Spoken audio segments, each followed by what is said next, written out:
For you, I came for you. I'm going to redo my Capitalism, Socialism, Communist video because people say they can't hear my voice. This is what I call social studies for morons. Grown, white, middle-aged, male fucking morons. No, I mean, this is not third grade. This is lower than third grade. Okay? To all you Glenn Beck, fascist, freaking regurgitate whatever you want to make things up. Here we go. Capitalism. The United States has never, ever, ever, not from one single day in its history, been pure capitalism. It has always been this. What is our quintessential purely, and don't you guys attack me, this is a 5-minute YouTube video. This is subject matter that, well, it takes most people a couple semesters and a couple classes, but apparently you far-right freaking radio talk show listening freaks who have no clue, you couldn't learn if you wanted to because you're plain fucking stupid. Okay? Socialism. We equate to the Scandinavian countries. I know it's more complicated than that. Communism. We equate to the old Soviet Union. Make no mistake about it, China is communism. They are communism. I mean, their wealth gets redistributed, I mean, in all ways, Even if they have a so-called capitalistic business model, the wealth is still, now granted, the wealth is getting redistributed to their slaves you employ, but we sure have never been that in history. The United States is a form of this. Do we swing between here and here? Oh yeah. 1929 we got in here a little bit. You know, right now we've got less deregulation. But let's be clear. In a pure capitalistic society, you have no public militia or public army. None. Zero. No public roads, no nothing. You know, you go back to Europe 1,000 years ago when it was pretty well a pure capitalistic society and one monarchy family ruled the entire continent. That's what pure capitalism is. The strongest rules. The strongest army takes the resources. The strongest army takes the capital. The strongest army takes control of the masses. They do what they want to do. That's how pure capitalistic societies work. The United States has always been a form of socialism. Hamilton and Jefferson, Washington, all of them debated this in the inception, how we were going to construct this and put it together, and they decided on a socialistic system.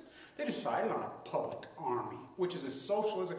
The size of our public army is so socialistic right now. I mean, it's in here. Okay? Our roads, our fire departments, our police departments, our schools. In pure capitalism, none of that exists. Zero. None.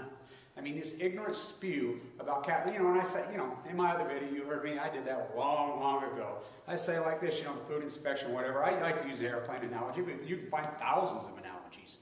In pure market capitalism, in this fairy tale, rhetoric to the far right we've created. Okay, if you're flying on an airplane and the plane blows up in a pure market capitalistic society, people will quit flying. Another one blows up. What if you're on the plane? But you can find that analogy over and over and over and over. This spew is ridiculous. The United States has been termed guided capitalism, which is a term, just another fancy term for that. Socialism is over here, they're over here. We have surely never been that.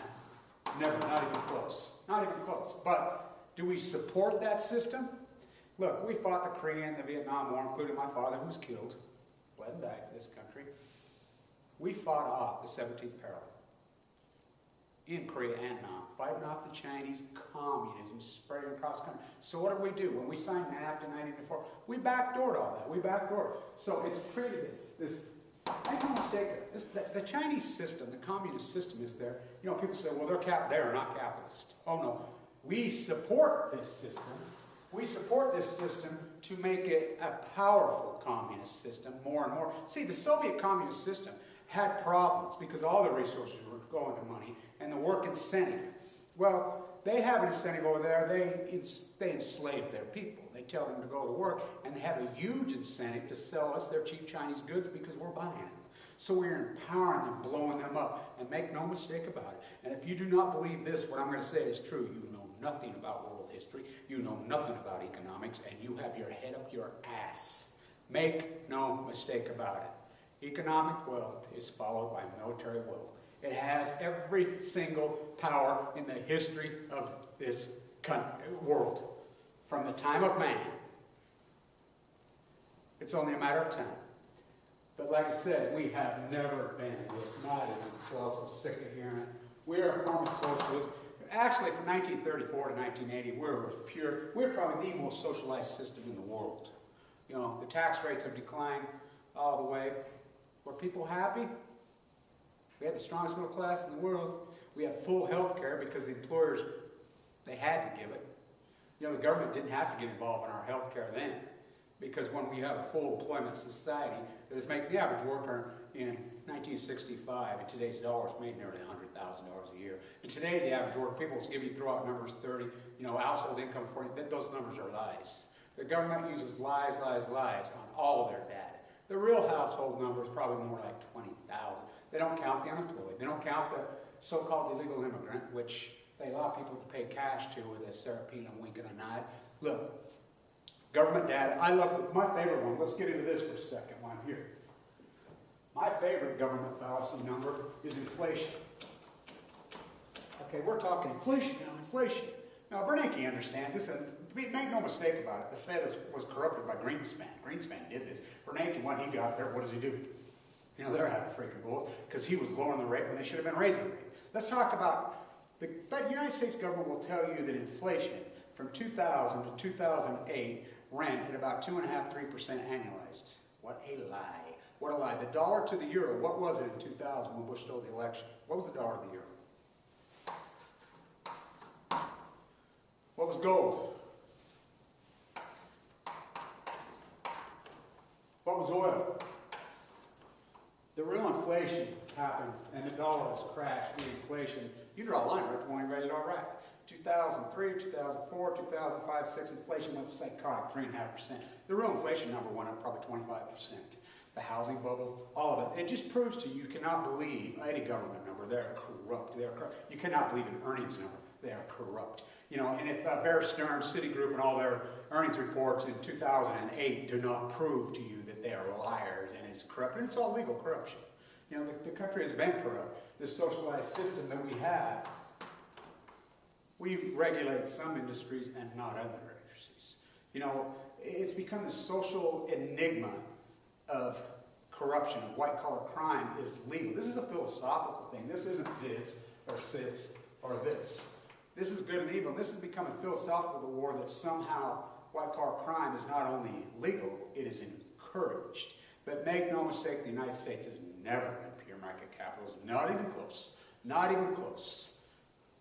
Just the fact, the debate, Jefferson, Hamilton, you know, Jefferson he wanted the freaking no public militia, no public army. Hamilton made the argument, he says, look, it is ignorant to think our freaking shores will not be attacked for our vast natural resources. Now, if we weren't some kind of socialist system, would Hitler have won in World War II? I don't know, probably. You know, the United States, would they have failed? I don't know. Probably. But we are a socialized system in the United States, and we've always been a form of socialism. Does it take different forms? It's a big encompassed circle with lots of different tentacles going everywhere. I mean, you know, we use corporate welfare like crazy. Corporate welfare is socialism. Redistribution of wealth. You can talk redistribution through a welfare check to a piece of our food stamp. It dwarfs in the size of redistribution of wealth via corporate wealth or stimulus through business. I mean, you could take tons of it. It is philosophical. This circle encompasses a lot, and then it becomes to philosophical idealism. The radical spew about free market capitalism is so ridiculous, it's unbelievable. Stay tuned, you radical, ignorant fucks. Kill 'em lunch.